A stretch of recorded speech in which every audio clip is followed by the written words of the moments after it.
Welcome back to Neelila entertainment.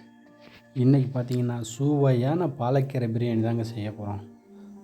பாலக்கீரையை வச்சு குழம்பு செய்வீங்க, போண்டா செய்யலாம். இன்றைக்கி பிரியாணி தாங்க செய்ய போகிறோம். அது சுவையான ஹெல்த்தியான பிரியாணிங்க. வாங்க எப்படி செய்கிறது வீடியோக்குள்ளே போகலாம். ஒரு கட்டு பாலக்கீரை, அது பாருங்கள் மண் அது எல்லாம் நல்லா க்ளீன் பண்ணிட்டு அது இலை தண்டு எல்லாமே எடுத்துக்கோங்க. ஏன்னா அரைக்க போகிறோம். அது நல்லா தண்ணி விட்டு ஒரு 3 டைம் வாஷ் பண்ணி எடுத்துக்கோங்க. பாருங்கள் மண் இருக்குது, கழுவி எடுத்து ஆற வச்சுருங்க. அதை பச்சை பட்டாணி 1/2 கப்பு, ஆப்ஷனல் தான். 2 டொமேட்டோ, 2 தக்காளி, 2 பச்சை மிளகாய், அப்புறம் பிரியாணிக்கு தேவையான எல்லா மசாலாக்களும் போட்டுக்கோங்க. கொத்தமல்லி ஃப்ரெஷ்ஷான ஒரு அரைக்கட்டு, கொஞ்சம் புதினா. பாலக்கீரையில் சத்து வந்து ரொம்ப நிறைய இருக்கும். பாலக்கீரையில் மெயினாக கால்சியம், மெக்னீஷியம், துத்தநாகம் தான் இருக்குது. அரைச்சி எடுத்துக்கோங்க. இந்த மாதிரி ஒரு குக்கரில் ஒரு 50 மில்லி எண்ணெய், நாங்கள் ஸ்பூனில் விட்ருக்கோம். தேவையான அளவுக்கு எண்ணெய் ஊற்றிக்கோங்க. ஏலக்காய், பட்டை, கிராம்பு, அன்னாச்சிப்பூ, பிரிஞ்சி இலை, சீரகம், கொஞ்சம் சோம்பு போட்டுக்கோங்க. அப்புறம் வெட்டி வச்ச வெங்காயத்தை சேர்த்துக்கோங்க.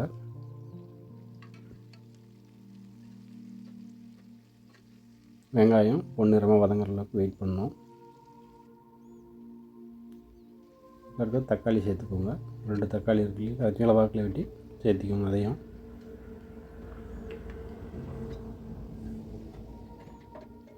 உப்பு, அந்த தக்காளி வதங்குற அளவுக்கு உப்பு கொஞ்சமாக சேர்த்துக்கோங்க. இஞ்சி பூண்டு பேஸ்ட்டு ஒரு 2 ஸ்பூன் சேர்த்துக்கோங்க. அது பிரியாணிக்கு சுவையை கொடுக்கும்.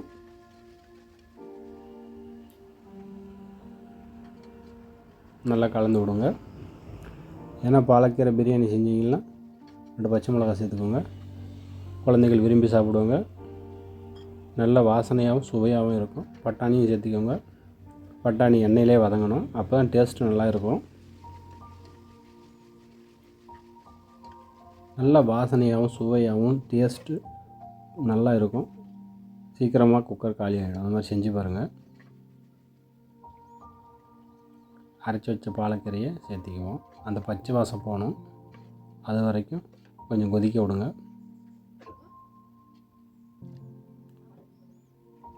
கொஞ்சமாக உப்பு சேர்த்துக்குவோம். சேர்த்து நல்லா கிளறி விடுவோம். கொஞ்சம் மஞ்சள் தூள், தெரியும் மஞ்சள் தூளை பற்றி, அது ஒரு கிருமி நாசினியும் கூட. கொஞ்சமாக சிக்கன் மசாலா 1 ஸ்பூன் ஆகிற அளவுக்கு சேர்த்திக்கோங்க.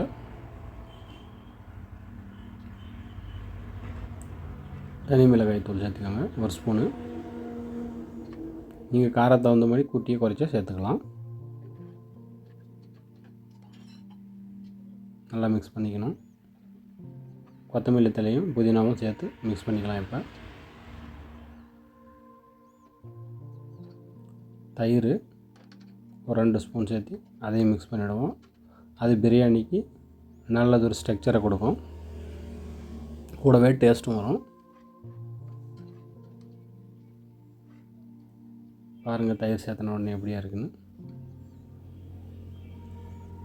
நல்லா இருக்குது டேஸ்ட்டு. இப்போ தண்ணி சேர்த்துக்குவோம். நாங்கள் ஆஃப் பாயில் ரைஸில் செய்கிறோம்.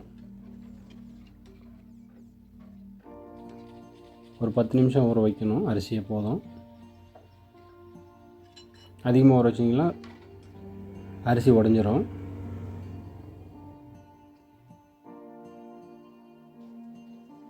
கொதிக்க ஆரம்பிச்சிச்சு.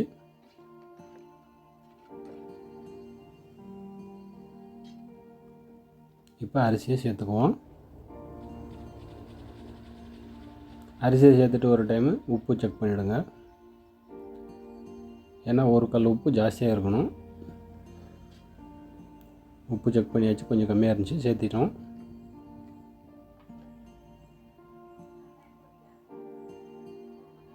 கடைசியாக கொஞ்சமாக கொத்தமல்லி தழை தூவி குக்கரை க்ளோஸ் பண்ணிவிடுவோம். ஆஃப் பாயில்ன்றதுனால 2 விசில் வர வரைக்கும் விட்டு எடுக்குவோம். பாருங்கள் 2 விசில் வந்தாச்சு, எடுத்தாச்சு. எப்படி வந்திருக்குன்னு பாருங்கள். நல்லா பூ மாதிரி எப்படி அரிசிங்கெல்லாம் இதாக இருக்குன்னு பார்க்கவே சாப்பிட போல தோணுது. அப்படியே அந்த அரிசிங்களுக்கு ஒடுங்காமல் அப்படியே கலக்கி விடணும். ரொம்ப சாஃப்டாக ஹேண்டில் பண்ணணும், இல்லைன்னா எல்லாம் உடஞ்சிருவாங்க. எடுத்து சாப்பிட்டிங்கன்னா தொண்டைக்குள்ளே அப்படியே உள்ளே போயிடுவாங்க.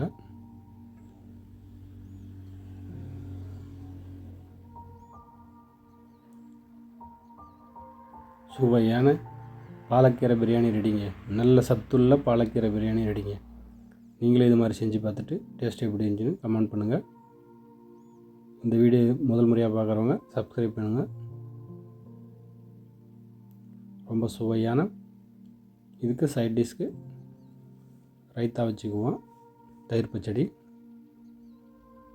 டேஸ்ட்டாக இருக்கும். Thank you friends. மீண்டும் அடுத்த ஒரு நல்ல வீடியோவில் சந்திப்போம். பாய்.